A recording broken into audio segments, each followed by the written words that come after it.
everybody, welcome to the Waldock Way. I'm Jessica, and today's video is going to be a look inside the BFG novel study. The only required resource for this novel study is going to be any version of the BFG. So whether that is a book of your own, whether that is a book from the library, or if it is even an audio version, you just need to be able to enjoy the story in some format. Okay, let's go ahead and take a look inside the novel study. The first thing that you have is your kind of overview or your lesson plans, if you will.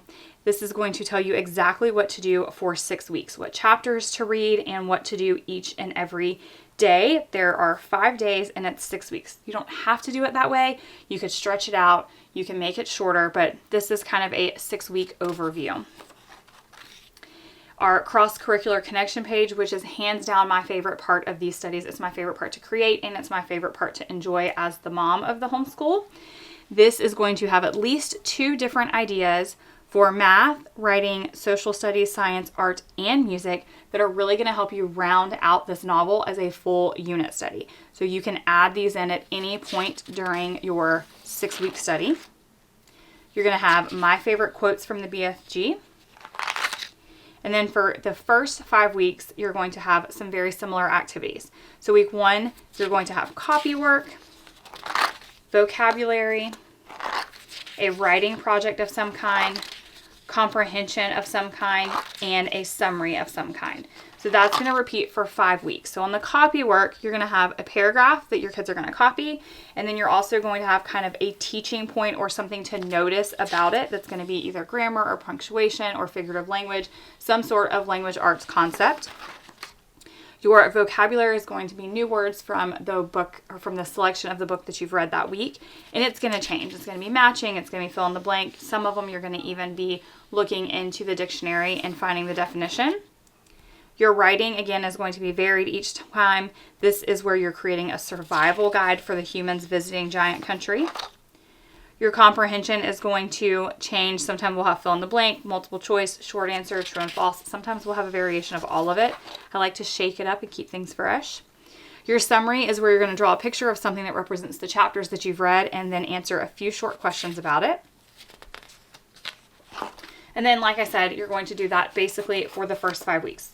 But I try to keep it as varied as possible. When you get to week 6, we're going to do a few fun activities, and we're going to really dig into more of the literacy side of the novel study. So we have a word search and a crossword puzzle. We're going to design our own book cover. We're going to draw a picture and describe the setting of the BFG. We're going to identify the theme and find 3 examples from the book that supports that. We're going to plot the story. We're going to pick our favorite character and do an in-depth character analysis on them.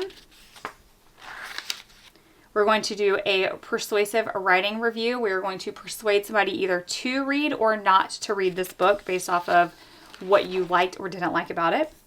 You're going to watch the movie and then do a book and movie comparison.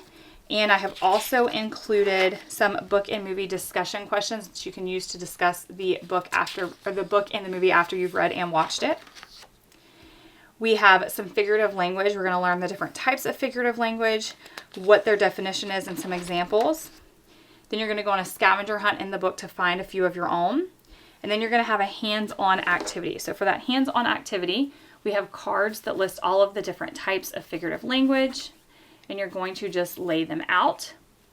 And then after you have laid them out, we also have cards that have different examples of figurative language from the book, and you would just have your child sort them into the correct categories.